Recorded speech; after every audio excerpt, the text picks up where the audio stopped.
let's get going. Welcome to session 2, and where we're going to learn about. Let's go to the presentation. Da-da-da-da-da-da-da. We're going to learn about sourcing logs and my tips for that. I just taught this class like last Monday, like the big 1.5 hour version of it to a library. So I've been teaching this one a lot. I forget if I've said stuff, but hey, repetition is the key to learning. So if I say something that we've already learned in a previous class, it's not going to hurt anybody. If anything, it just reinforces what we've learned.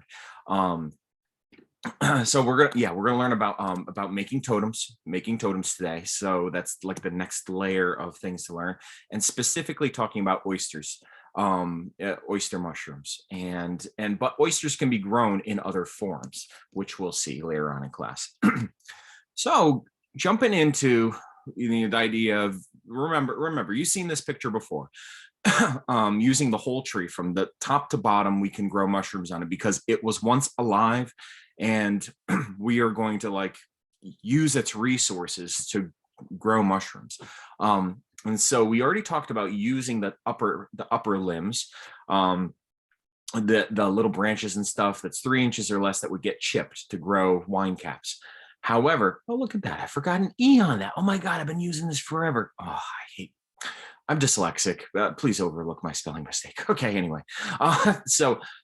Today, the totem method uses the bigger chunks of the trunk and or much larger limbs. We're talking like things that are like, 8 inches or more. The stuff that you don't really want to move around too much. You want to like do it as a mushroom project and be done with it, rather than picking them up and moving them around your yard or something like that. So this is the section we're talking about.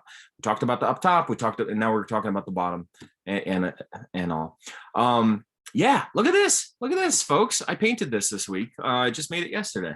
I'm pretty happy with the way it came out.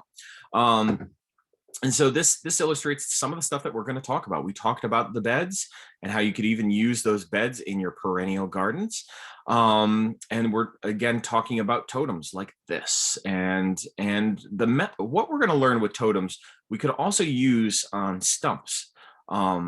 We could, like, any given tree is only going to have one stump, and the odds of that stump being somewhere close in your yard are kind of low compared to like all the trees that you could source out there.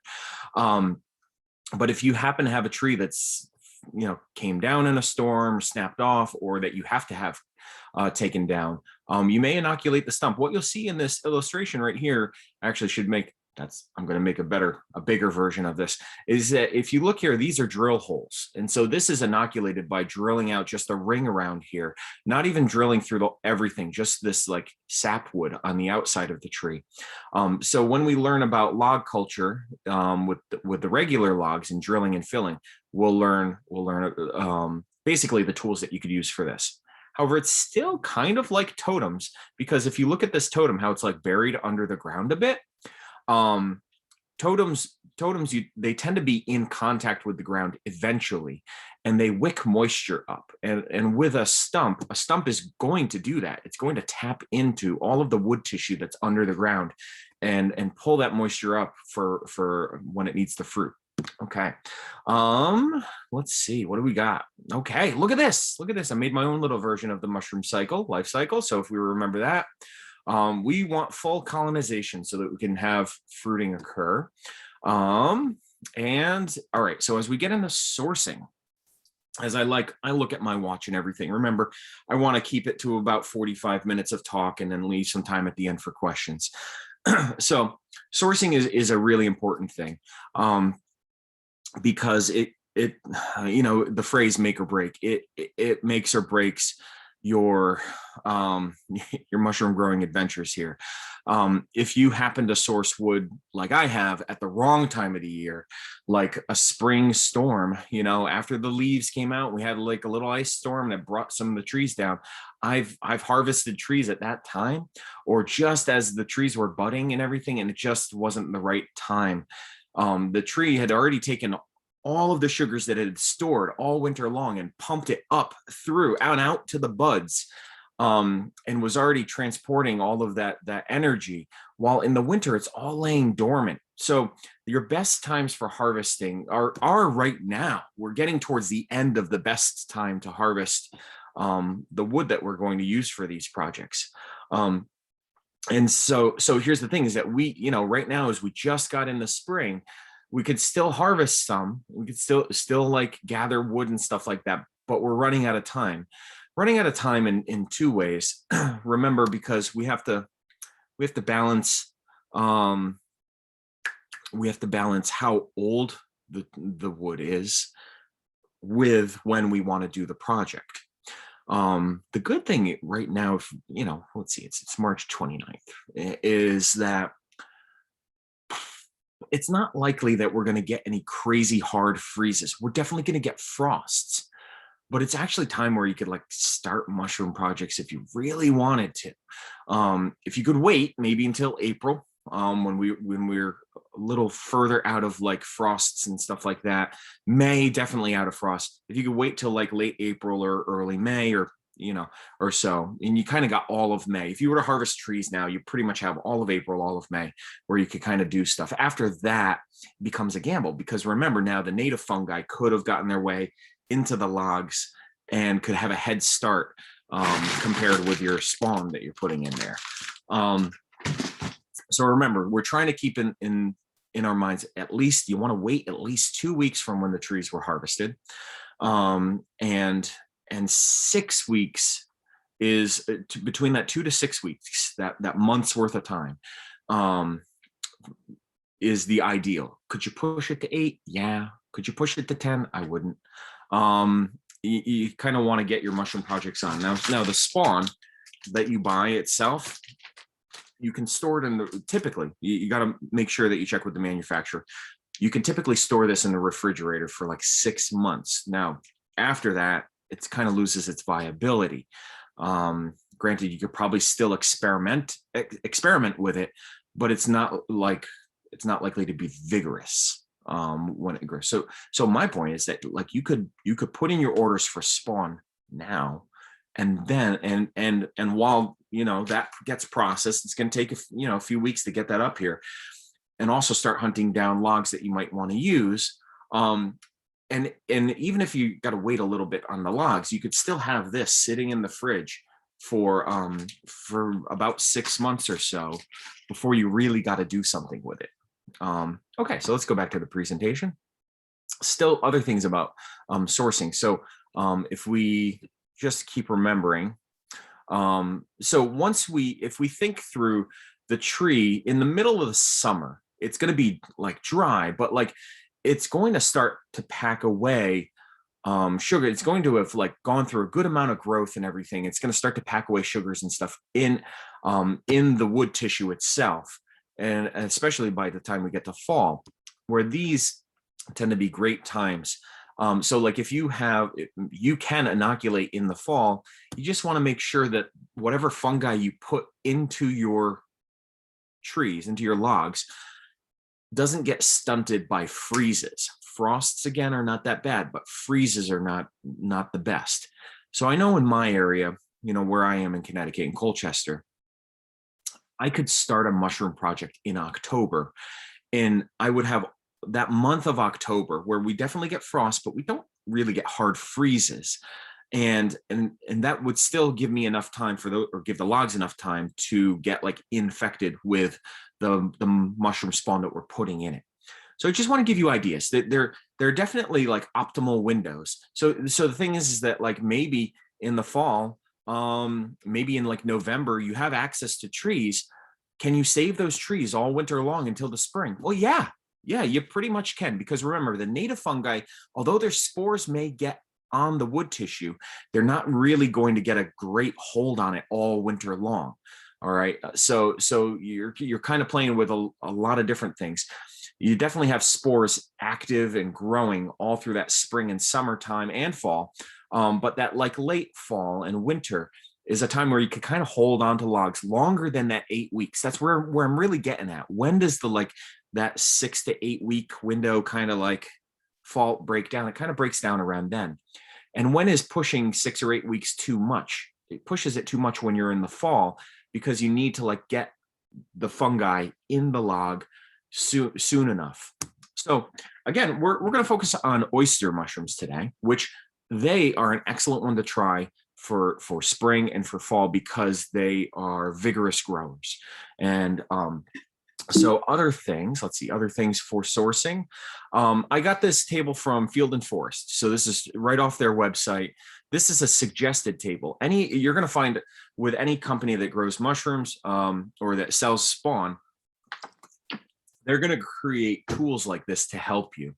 And so typically you're going to be faced with one of two things. You're going to be like, well, I have an ash tree.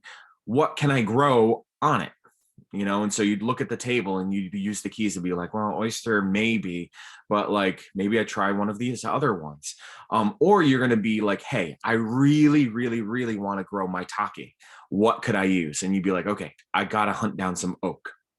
And what I want you to kind of pick up from this is that when you look at like shiitake and oyster going across, these two, I teach this class with shiitake and oyster because these two mushroom species are very vigorous, and they will grow on many different species of wood. Okay, and a lot of the ones where oyster doesn't, shiitake will. If you look at this, they kind of have a little bit of an alternating thing. Now, the reason they're a little bit alternating is because shiitakes, remember the shiitakes, which we'll get to, they tend to prefer hardwoods. It's a little weird. And oysters tend to prefer soft hardwoods. Now, I'm sorry to muddle up words here. So, all right, so you've got softwoods and hardwoods, but within the hardwood species, you've got a lot of diversity. So softwoods tend to be your evergreen trees. Okay, they got the needles and it stays on all year long. Okay, push those off to the side. Your hardwoods tend to be your deciduous trees, the ones that have leaves and then those leaves fall off. Okay, so that's most of Connecticut, most of where at least I am. And so those hardwood species, though, there are still going to be softer hardwoods, and those are going to be species that break down a little faster.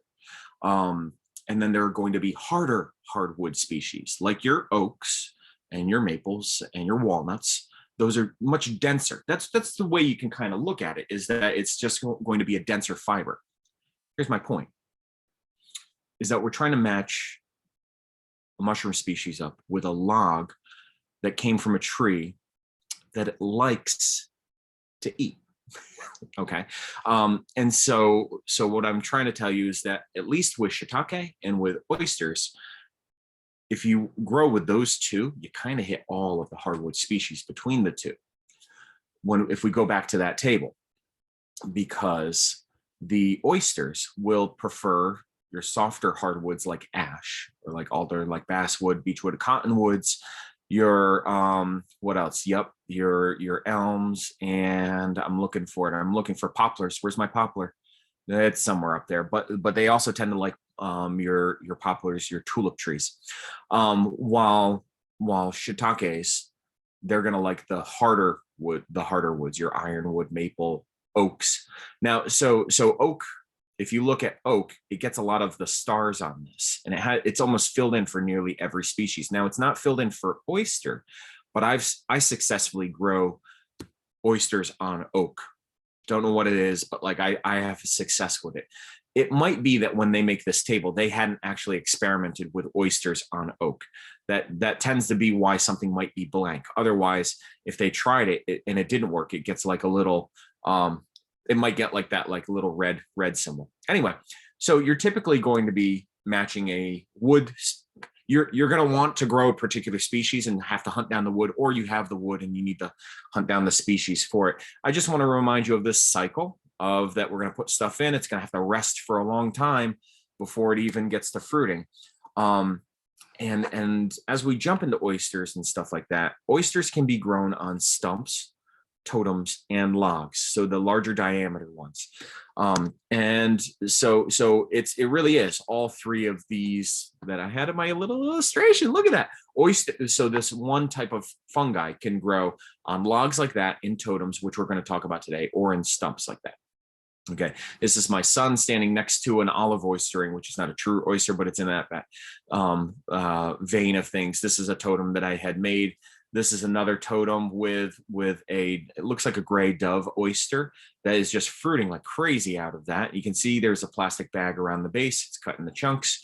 And yeah. So cardboard spawn. Okay, before we jump into that, remember the experiment we did last week? It failed. That's okay. Okay. But it's, if anything, I had in the back of my head that if this failed, it would still be good, because you get a chance to see what can go wrong and when you'd want to throw it out. This is an example of when you'd want to throw it out. You see all that green mold? Now, yeah, that's trichoderma. And it's a mold that's just like everywhere in this world. So the little bits of mushroom that I chopped up and put in here and everything, I don't even want to open this up because of the mold that's on it. I don't want to breathe in all those mold spores. So I hope you'll forgive me for not looking in here to see, well, how much did they actually grow? Because we still might have like some viable growth, but the thing is that we have contamination. That means that if you have contamination like this, it's not going to be something that you use in a growing project. So remember, we want this look. We want that like white look, which is what I got here. Look at this. So this log, okay, yeah, look at that. Okay, I hope you look at this and you're like, oh, that looks good. I mean, it looks like a rotting log in a bag, but I hope that you are as happy with this as I am. Well, I don't know. I'm a weirdo. I'm really happy because this is success. Okay. So this is like a whole nother thing. This is a new experiment, a new way of growing that I want to work into my mushroom growing courses. This is chicken of the woods. And I also have my take, hen of the woods out there. But this one just looks so good that I had to bring it in. Do you see any green mold on it? No. All right. And so there's some bare wood there that hasn't really gotten colonized. But the whole surface of the bark of this log right here is just fully colonized through and through. Now, typically with a log, we're going to see like this towards the end of the log. But we don't normally see this because it's not like, if it's out in the outdoors, like that log is outdoors, we don't see that because it's happening inside underneath the bark surface. This just has like a little filter thing in the top and a little collar, and you have like these whatever, the plastic bags, but they aren't, oh man, I just love that. I just love, there's like that spider webby tissue. Anyway, why the heck am I showing you that? I don't want the bag to open and like leak on the couch. I get wicked in trouble. Why was I showing you that? Oh yeah, because we're going to talk about making spawn by using cardboard that you could use in growing totems. So the idea would be you'd buy a bag like this and go, well, I got one bag. Can I experiment and try to make this bag turn into a whole like Rubbermaid tote worth of spawn? You saw how like my little experiment failed. So you have to be like willing to like go like the whole thing we might just throw out, might just fail altogether. However, maybe by so I've done it before with little patches of green mold that I was able to rip out, but I've expanded a bag like this into something that is a whole Rubbermaid tote of cardboard spawn that is ready to then use. So let's go back to the presentation.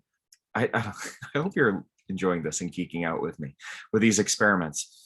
Okay, so here we go. Cardboard spawn. I painted this one today, just today. All right, so cardboard spawn. This would be the idea. If you gather now. All right, this bothers the heck out of me. You see how like my pencil is still on?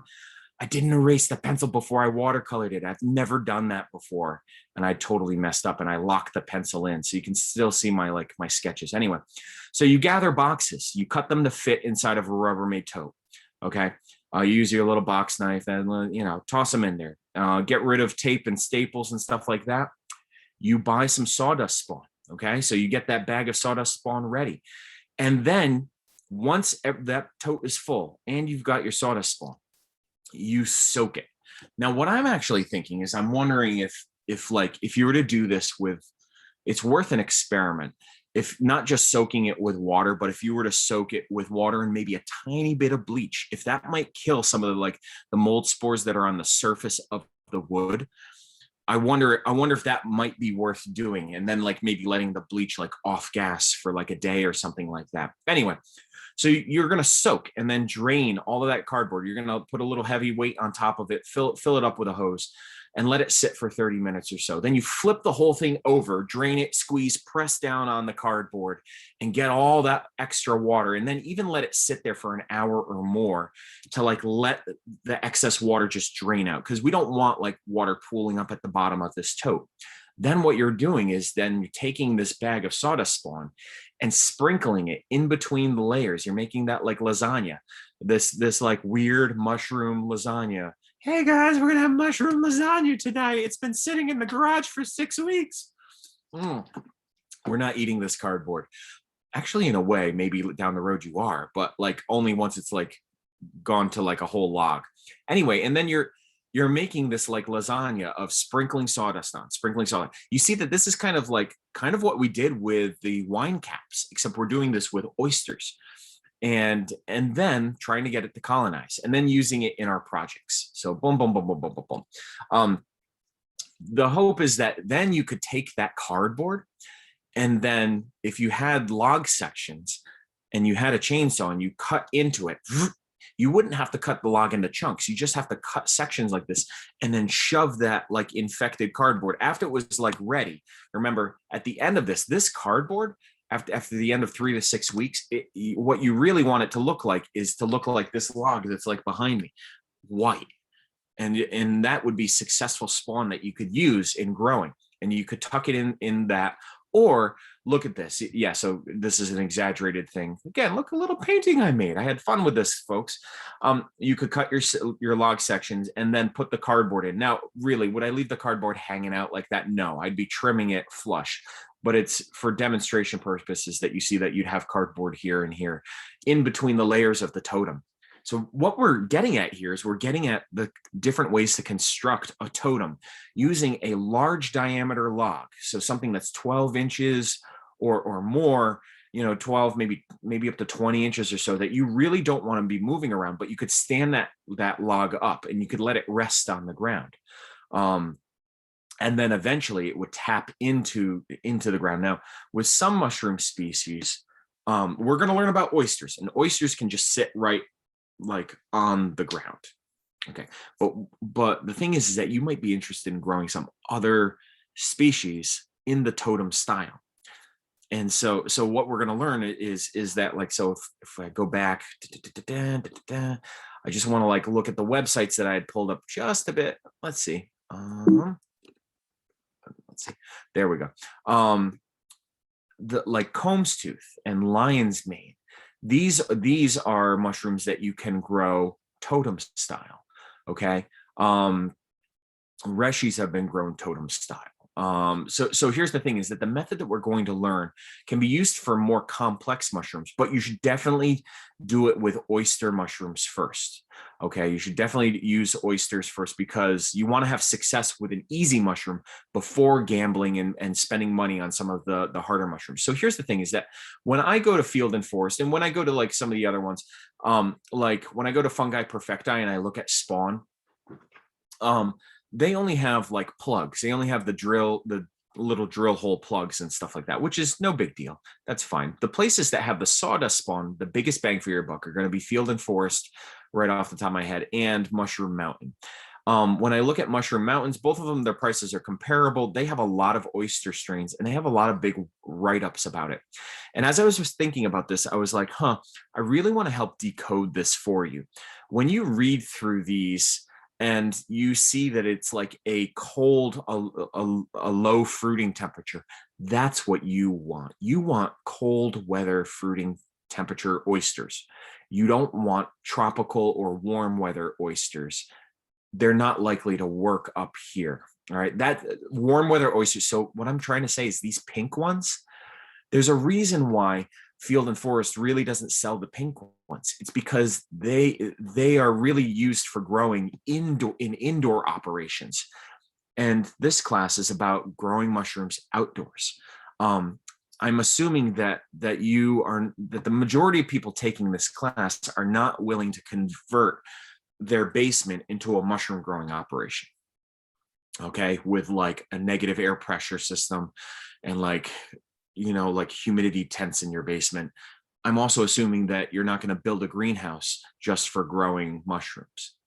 If you were to do those things, then you could get into growing those pink mushrooms, those pink oyster mushrooms.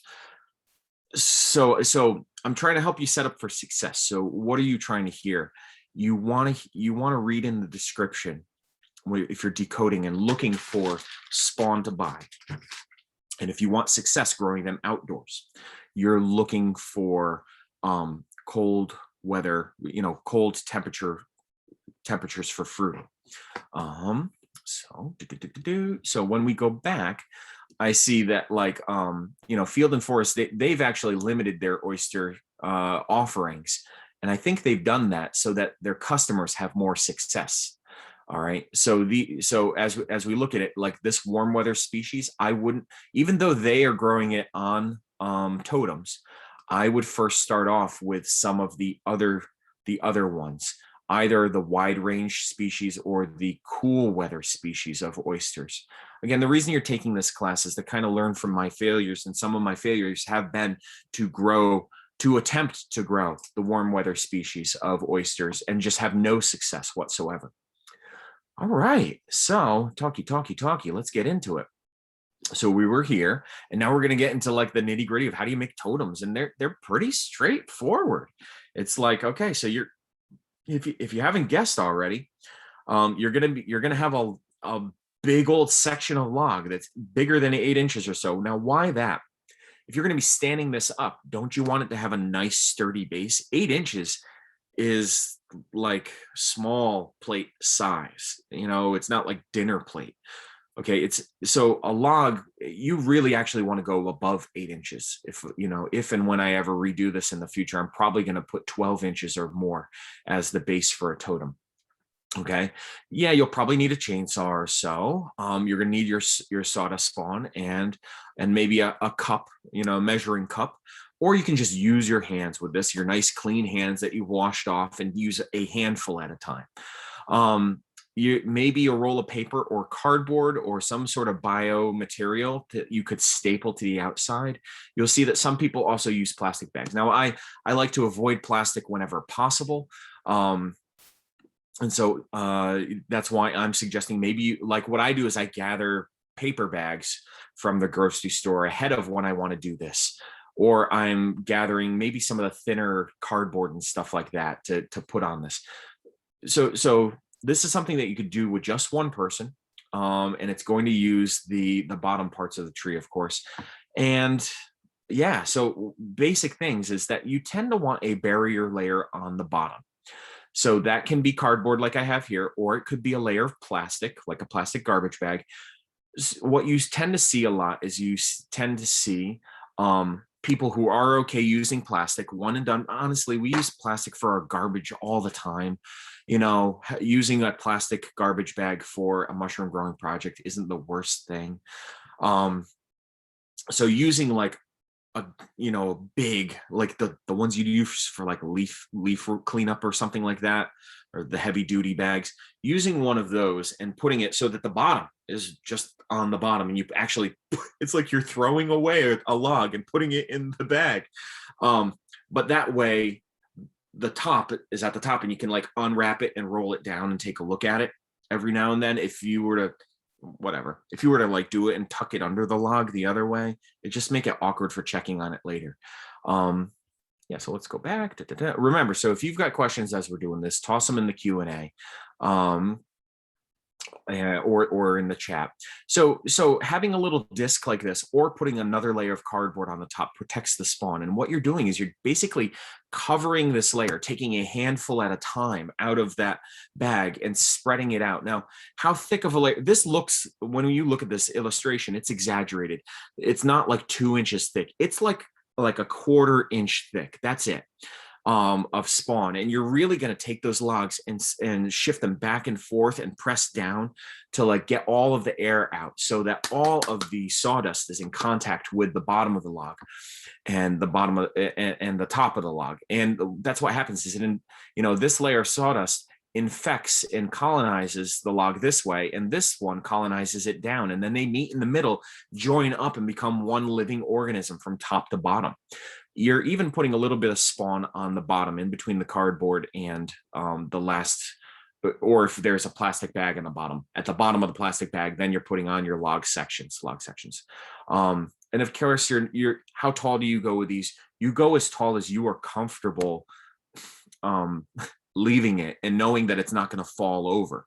All right. So for me, that's like 3 feet tall, never any taller. I've seen some crazy people online make like 8-foot tall ones with like trusses holding it up on the side. It's like, why make something so big that you have to support it? Just make them in smaller sections. Anyway, so you do want to avoid dry out. So if the logs themselves are dry logs, I would also soak the logs. And by doing like a 12 to 24 hour soak in just water, just so it has enough time. And you're going to be wrapping this up, or you're going to be wrapping it up in plastic, or you're going to be using, like I do, a staple. I actually use a carpet stapler and just smack on and staple the paper bags to the outside layer. Now, the reason we do that, the reason we're putting anything on the outside layer is to stop moisture from wicking away at that little sawdust layer, because it could keep the wind could keep coming through and pulling away moisture from that little cardboard, that little layer where you either have cardboard spawn or that you made, or sawdust spawn. Thus, it's going to stunt it or just make it like take longer to colonize. So that's why we're protecting it. I like to protect it with paper, and I like to get the hose out and just soak that paper down. And then I actually kind of like use that paper as a way of, I put my hand on the logs, and I can, if the paper doesn't like feel moist, I come over and I just water the logs maybe once a week or something like that. With the plastic bag, it's such a contained system. Like this one, I put the logs in it when? I think like July. I put the logs in here, and I haven't touched them since. There's no watering. It's just like a self-contained system with that. So you can imagine with a whole totem in a garbage bag, it's going to be a whole self-contained system. You're not going to really need to water it. We're almost there. All right. Let's not make things more complicated than they are. The oysters then start fruiting at the edges. And like, I think I showed you this before, but it's worth bringing it up from last week. This is an example of a student who took this class and what theirs looked like. I was like, hey, can you send me that picture? Yeah, like, can I use it in my classes? They're like, yeah, absolutely. They were pumped to, like, they sent me like the high quality version of this, but just look at all that like little white mycelial tissue. This signifies a full colonization. And once you see white fibers like this, there is like 10 times as much underneath the surface, and you can fully remove the plastic bag or any protection, and then just wait for it to fruit. Now, something like this customer had done it in the fall, and then in early March, this is what it looked like for them. Okay, so they did this like October and early March. This is what it looked like. If you were to do this now in the spring, it could look like this in 3 weeks or 3 to 6 weeks or so. It's pretty fast, compared to a whole winter. You got to remember, all this stuff takes a lot longer to happen in the winter. All right, so oysters, this is what you're looking like for harvest. It's like when an oyster log fruits, it's like bam, you get like a whole bunch of oysters. The funny thing is, like, I tend to like, that's a whole nother conversation. I tend to harvest my oysters and sell them right away because they're so, what is it? They perish a little quicker than the shiitakes and stuff like that. So I rarely have pictures of them. I either cook them the same day, or I'm bagging them up and selling them the same day. So but yeah, let's see. So our goal today was to talk about oysters and totems and sourcing logs. I think one thing I didn't say about sourcing logs, we talked about timing. We're talking about like time of year, timing it with when you want to do a project. I think one other thing that as a tip that I'd want to give you would also be to, like, if you have business cards, or you have your own like personal little cards, kind of carry them around with you, or make up a little sticky notepad or something that has your, like, your name, address, your phone number, your cell phone or something like that. Put on it and just keep it in your car.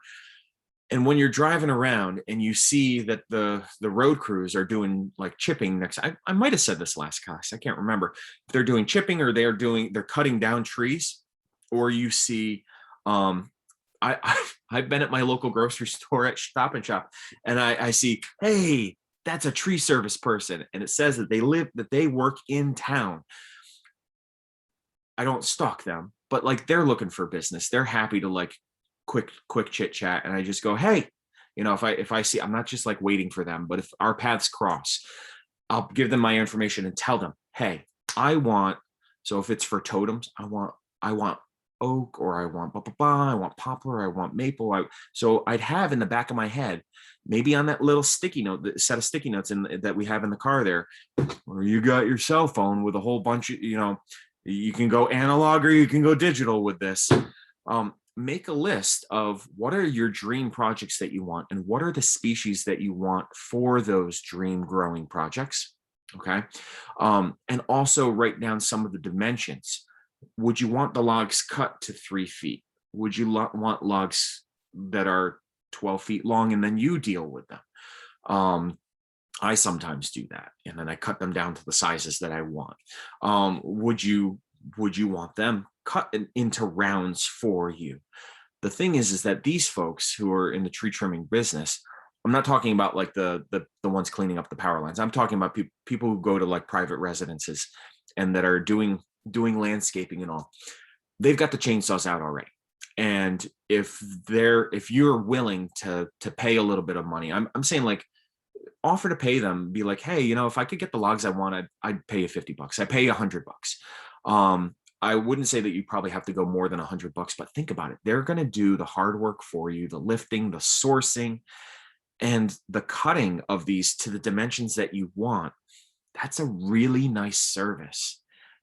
I'll pay $100 for that.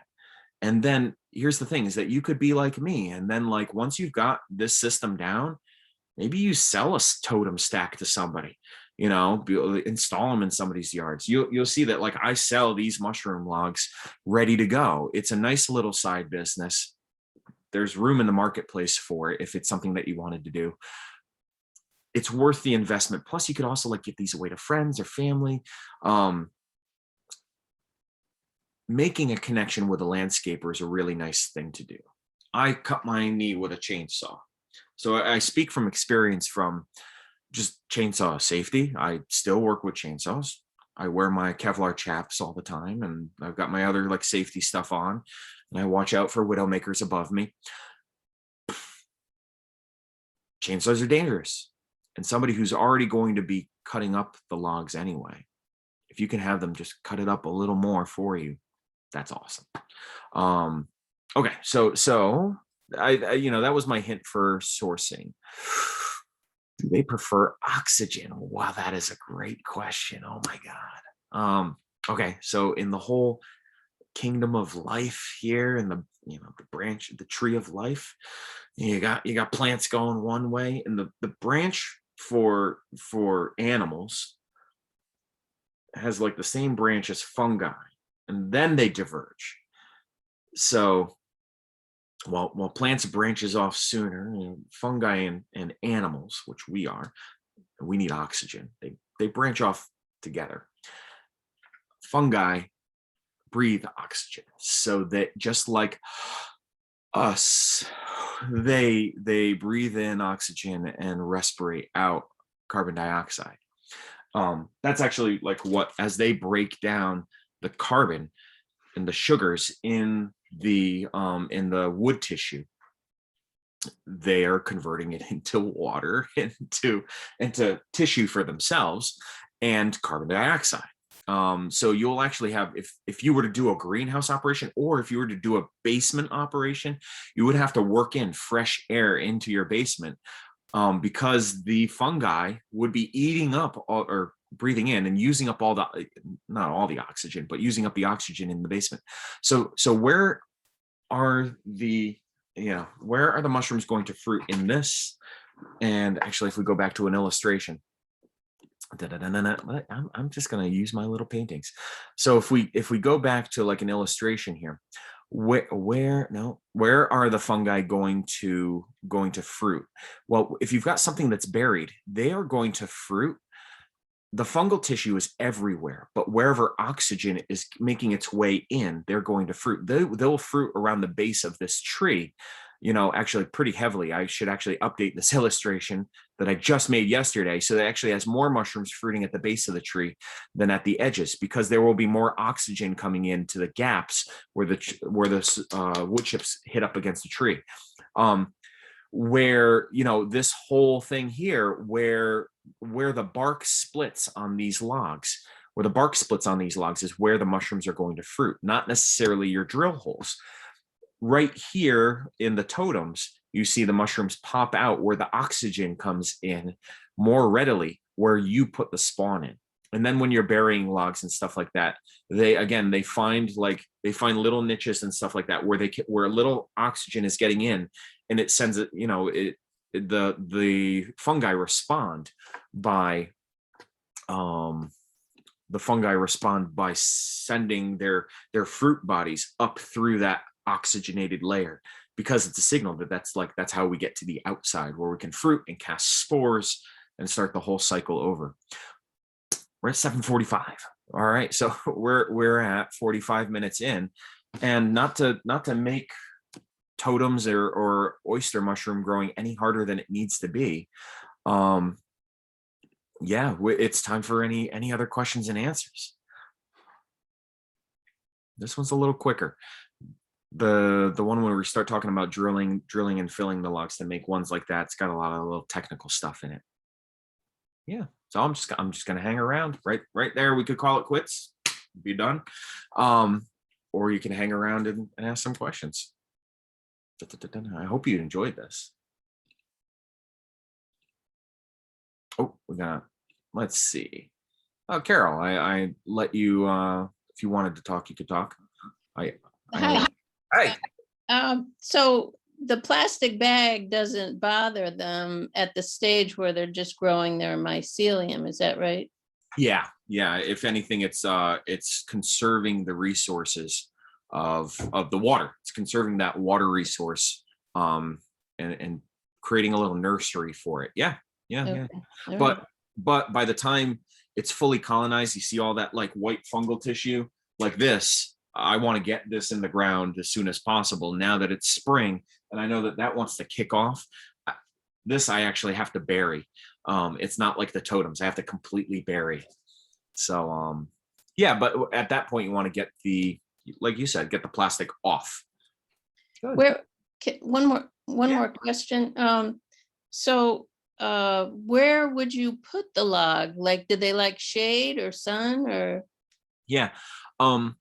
You tend to avoid extremes. So you tend to avoid like out in the middle of nowhere in the direct sun. That's not going to work. And then you also want to avoid like really dark shade in a swampy area. That's not going to work either, because you're going to invite a different type of rot involved. That's an excellent question, because I didn't hit on it. So I tend to look at think about where in the forest do we have trees falling over and rotting? Everywhere in the forest. And so you want that like dappled sunlight shade area that might be at the edge of your property. That's a great place to put it, where it's going to get some protection from the wind because it's near trees. It's gonna get some protection from the direct sun by being, in under the leaf cover and everything. Of course, once winter comes, all bets are off and the leaves fall. It's gonna get a lot more sun, but in the winter they naturally go dormant anyway. They're gonna fruit in the fall or in the spring, typically, when the leaves are out and you got like a lot of moisture around and cooler temperatures. Cool. If anybody else wants to raise their hand, I could unmute you or allow you to unmute and you could talk. And go ahead, Jim. Yeah. Okay. A couple questions. One is, I have some oaks to cut down that would be fairly small diameter, maybe 4 to 6 inch diameter. Okay. And I saw that you had some logs that were like stacked. Would those be suitable like for growing shiitakes if I were to cut them up in 3 or 4 foot lengths? Likely. The one question I had for you, which you don't have to answer, is, are they dead right now because they got attacked by gypsy moths, or are they alive? If they're alive and you cut them down, perfect. But if they're a standing dead tree, the native fungi is already in there and we can't use it. It does sound like that's ideal for the log culture that we'll do next week. Yeah. Okay. And then one other question, and that is, the mushrooms fruiting under the tree, does the mycelium affect the tree roots, either benefit or can they infect the tree and cause harm? Not these species. There are some parasitic species, but the mushroom growing suppliers don't really sell those. That'd be like a honey mushroom that you'd find naturally out in the woods, which can like attack a tree and kill a standing tree and then continue to decompose it. And so they're parasitic in that way. So these, the wine caps, the shiitakes, the oysters, hen of the woods, chicken of the woods, pretty much all the ones that we're looking at, they're not parasitic, they're primary decomposers. There's a more like I can't remember if it's like saprophytic or whatever. There's a more technical term for it, but they don't work into living wood tissue. And then there's a whole nother species, like branch of fungi that are called endomycorrhizal fungi that actually do work with the roots of plants, but none of these are those. If you're interested in growing morels tend to work with the root systems of trees. And I have no experience growing them. I have experience reading about them. So that's why I only know something about morels, because I've wanted to, but I kind of like, I'm like intimidated by all my failures that I've already had to try something like that, where it also depends on a living standing tree. And it also depends on a frost cycle too. So but morels, that would be a big reward. So good question. Let's see, anybody else? So I guess, Jim, I'll mute you unless you raise your hand again. Yeah. And anybody else want to raise their hand, ask a question, anything in the chat?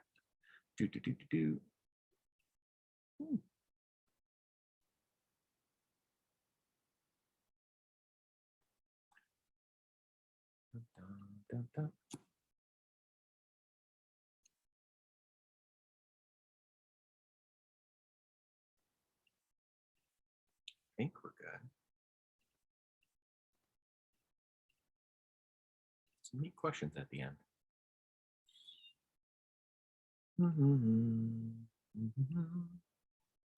Let's see, as we look ahead to next class,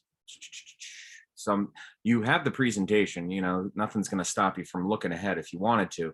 But yeah, the thing that we'll really be talking about is the nitty gritty stuff of plug spawn, and looking at log culture for shiitakes. So it's specifically going to be shiitakes, but anything that you would want to grow that would involve like drilling and stuff like that. We'll get into like all the little details to make that successful. Cool.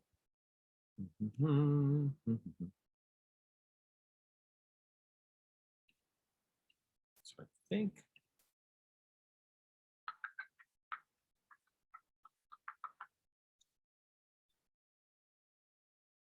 Oh, Carol, let's see. I think, I don't know, Carol, if you're able to, like, on my end, it says that you could talk. Maybe. See, saw your raised hand.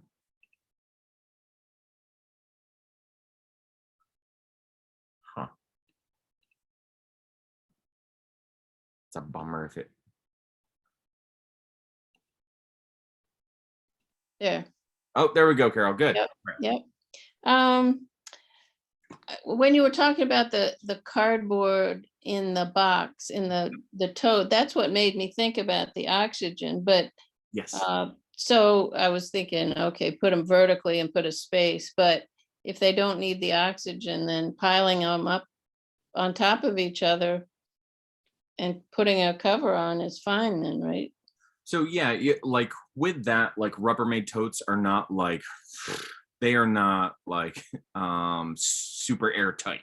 You Mhm. know, there's going to be a little breathability, and with that breathability, at least if you had the top like off completely, what's guaranteed to happen is that there would be a like an overload of mold spores getting to all of that cardboard, and like, you know, and really spoiling your plants and everything. Yeah, for the most part, you're cutting the cardboard to fit inside of the box. There's going to be like gaps between the edge of the tote and everything where oxygen is going to be able to work its way down. Um, at that first stage where they're growing, they don't need a ton of oxygen. It's Mhm. not like when they're fruiting, when they, you know, to go from mycelium to like full out fruiting bodies uses a lot of energy and requires a lot of oxygen. So yes, you know, we're on the same page here with like, Would you want to mix a little sugar in with the water? Would that help? I don't know. I don't know. I now there are people who really get into this, who grow, I don't know if this shows up or whatever. Um who grow in like they grow in other substrates like straw, in indoors. So this is like pink oysters Hmm. that are growing in bags indoors. And so those bags are filled with straw, but they don't just use straw because the straw on its own doesn't have enough nutrients for a big fruiting. They mix in other grains, they'll mix in like gypsum. They have their own formulas, which I'm not privy to.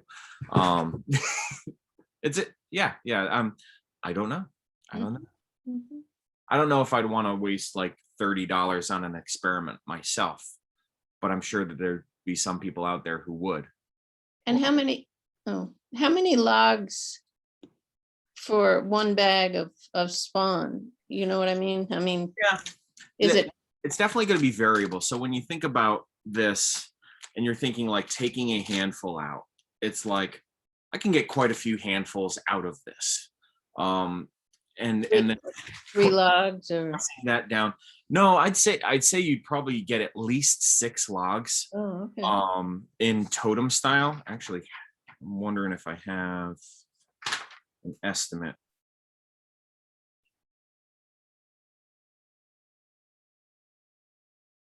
Yeah, yeah, actually this I have like a cheat sheet from Field and Forest. And there's well, it's based off of a 4-inch diameter log. So their estimates are for the plugging method. But with this, I know from my own experience, I've cut up and made sure I had like 6 logs ready to go, and I was able to do 6 logs with a bag of spawn and then have some left over. Um, it's again one of those things where you probably wouldn't want to spread it too thin and like do one bag with 12 sets of logs, because then again each log would then get less spawn and be less vigorous. So but yeah. So again, we're talking like big honking logs. So if I'm talking 3 feet tall and like a foot or so in diameter, it's still like a lot of biomass that you're inoculating with a bag. And if we're talking like 6 of those, 6 times 3, that'd be like 18 feet of trunk, which is significant. That's a lot of wood you're moving around. Da-da-da-da. So there you go. I love the idea of like splitting spawn and stuff like that.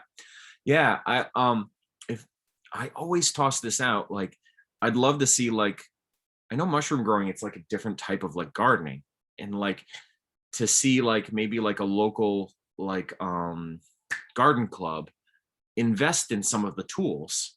So and invest in create like a kit that people in that garden club could borrow, especially when we get to the log culture. There's no real tools that you really need for these totems, except like a chainsaw. But when we get into some of the specialty schools tools, I've even thought of making a kit that people could rent from me, but it's like an expensive kit to put together. All right. Well, we're right about 8 o'clock, unless there's anybody else who wanted to ask a question. I mean, really, if a local garden club was able to pool together, again, you're talking about multiple people's money. If you're able to pool together $200, you'd be able to create a kit that had everything you need. If you were able to pull together $300, then you could create a kit that has duplicates of some of the more common, easy, tools for like a group of people to work with. So yeah, we'll see you next week. Bye, folks. Thanks. Yeah, thank you. And like I said, this recording will be available later, as if anybody's going to watch it. But who knows? Bye. Bye. Bye, folks. Everybody have a great night. Enjoy the weather. All right, I'll end it on my end. Bye, guys.